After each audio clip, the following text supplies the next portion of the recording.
ये इश्क नहीं आसा इतना ही समझ लीजिए, ये इश्क नहीं आसा इतना ही समझ लीजिए, एक आग का दरिया है और डूब के जाना है। सलाम, नमस्ते, सत श्री अकाल। मैं हूँ आपके साथ अर्शिता मिश्रा और आप देख रहे हैं टाइम्स मेल। सीमा भाभी, सीमा भाभी। पाकिस्तान से भारत में अवैध तरीके से घुसपैठ करने वाली सीमा हैदर की प्रेम कहानी कहाँ पर जाकर रुकेगी और उसके प्यार का क्या अंजाम होगा, इस बारे में कुछ भी गारंटी के साथ नहीं कहा जा सकता। पर इतना तय है कि 4 बच्चों की अम्मा ने बीते कई महीनों से नोएडा वालों का मनोरंजन का इंतजाम कर दिया है। अब तो हर इलाके में 4 बच्चों की अम्मा खुद को सीमा हैदर समझने लगी है। मतलब कोई एक सीमा हैदर हो तब ना। यहाँ तो अखबार के पन्ने पलटने के साथ ही नए नए किस्से सुनने में आ रहे हैं। सीमा हैदर की प्रेम कथा ने भारत का माहौल ही बिगाड़ दिया। अब खबर बिहार से आ रही है, जहाँ एक नई नवेली सीमा हैदर की पहचान सामने आई है। इस वाली सीमा हैदर ने भी नेपाल के बॉर्डर को पार करके भारत में आई है। कहने को खुद को नेपाली कह रही हैं, पर अल्लाह जाने इसकी क्या हकीकत होगी। सीमा भाभी पबजी खेलकर प्यार कर बैठी। अंजू ने फेसबुक पर पाकिस्तान के नसरुल्ला से दिल लगी करके शादी कर बैठी। दीपिका ने अनजान बीमारी का इलाज कराते कराते बुर्का नशी बन गई। और अब बिहार के दरभंगा के रहने वाले बैंक कर्मचारी ने सोशल मीडिया पर बाल बच्चे वाली औरत को फंसा लिया। नेपालन औरत भी बड़ी चालाक निकली। बकायदा अपने पति से तलाक लेकर भारत के गोविंद से शादी कर लेती है। लेकिन जिस शख्स से संगीता ने दिल लगा लिया था वो तो पहले ही शादीशुदा निकला, और शादी भी लव मैरिज से ही थी। गोविंद के शादीशुदा होने की जानकारी संगीता को बिल्कुल नहीं थी। इतना ही नहीं, उसके 2 बच्चे भी हैं। वो काफ़ी समय से उसे अनदेखा भी कर रहा था। इस बीच उसका बिहेवियर बदलने पर महिला ने उसके घर का पता लगवाया। इसके बाद जब वो उसके घर पहुंची तो उसके होश उड़ गए। महिला को गोविंदा के घर पहुंचकर पता चला कि वो तो पहले से ही शादीशुदा है। ये पूरा मामला दरभंगा के बागरगंज मोहल्ले का है, जहां के रहने वाले गोविंद एक प्राइवेट बैंक में नौकरी करता है।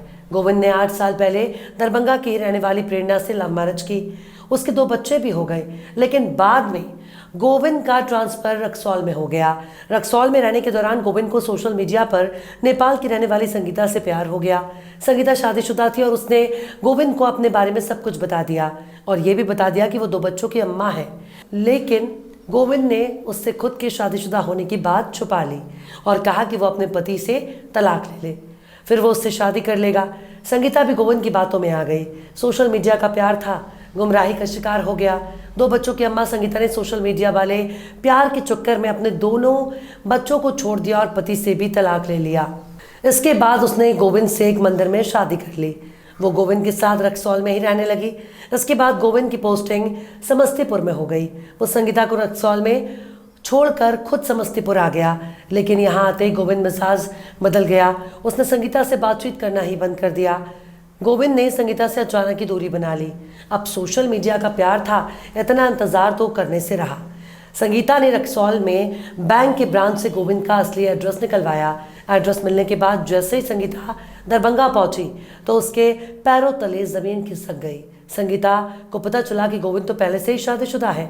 उसकी पहली पत्नी प्रेरणा से 2 बच्चे भी हैं। गोविंद के घर पर संगीता के पहुंचने के बाद खूब हंगामा हुआ।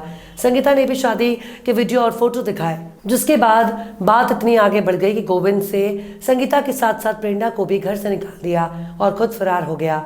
अब इस मामले में दोनों महिलाओं ने थाने में जाकर आवेदन दिया और अपना अपना पक्ष रखा, लेकिन थाने से आपसी समझौता करने को कहा गया। इधर गोविंद घर से फरार है, उसने अपने फ़ोन भी स्विच ऑफ कर लिया। फिलहाल संगीता वापस रक्सौल लौट गई है। वहीं इस मामले में महिला थाना अध्यक्ष नुसरत जहां ने बताया कि उन्हें आवेदन मिला है। उन्होंने कहा कि आपसी पारिवारिक मामला है, आपस में समझाने का प्रयास किया जाए और पुलिस मामले की जांच कर रही है। जो भी विधि सम्मत कार्रवाई होगी की जाएगी। मतलब सोशल मीडिया वाले प्यार में ना तो परिवार की कोई भूमिका होती है, ना तो रिश्ता लाने वाले किसी पीड़ित या अगवा का इंतजार होता है, और ना ही कोई सामाजिक नियम कायदा कानून होता है। बस 4 दिन फेसबुक पर मैसेज का आदान प्रदान, उसके बाद सब कुछ दान। कोई पबजी खेलकर 4 बच्चों के बाप को छोड़ रहा है तो कोई 2 बच्चों के बाप को पहचानने से इनकार कर रहा है। कोई दवाई लेते लेते कुवैत पहुंच गया तो कोई बैंक कर्मचारी से दिल लगा बैठी।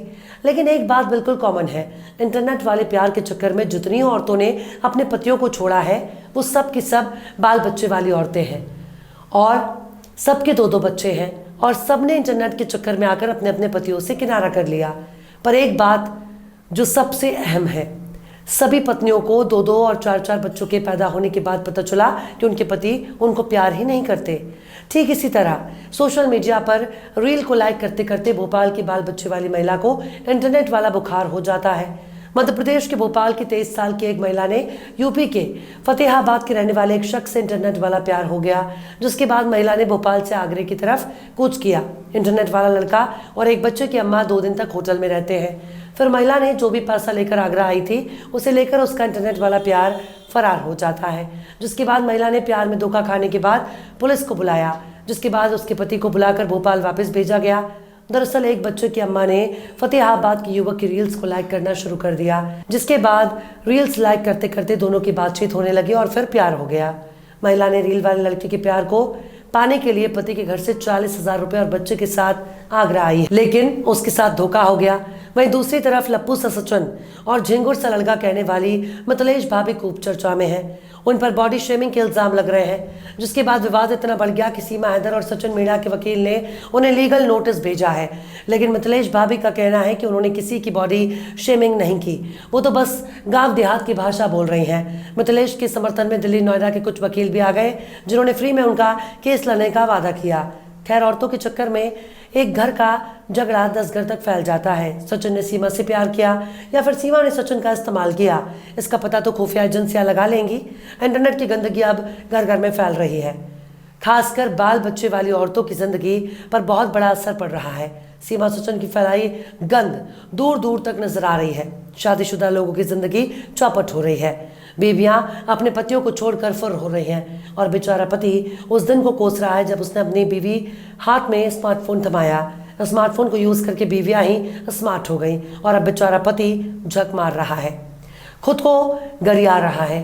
खैर, अब का होए पछताए जब चिड़िया चुग गई खेत। बहरहाल, चलते चलते आखिर में फरहत अब्बास ने भी क्या खूब फरमाया है, किस सादगी से वो भी दगा दे गया मुझे, किस सादगी से वो भी दगा दे गया मुझे, जिस शख्स ने कहा था कभी देवता मुझे।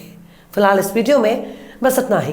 ये वीडियो आपको कैसा लगा कमेंट बॉक्स में ज़रूर बताइएगा। वीडियो पसंद आए तो लाइक करें। हमारे वीडियो लिंक को फेसबुक, ट्विटर, व्हाट्सएप पर अपने रिश्तेदार, यार, दोस्तों को भी शेयर करें। और बेबाक, निष्पक्ष, स्वतंत्र पत्रकारिता को सपोर्ट करने के लिए आप हमारे चैनल टाइम्स मेल को ज़रूर से सब्सक्राइब करें और हाँ, बेल आइकन की घंटी वाले बटन भी आप ज़रूर से दबा दें, ताकि आपको हमारे आने वाले नए वीडियो की नोटिफिकेशन फौरन मिल जाए। फिर मिलता है किसी और वीडियो में एक नई खबर के साथ।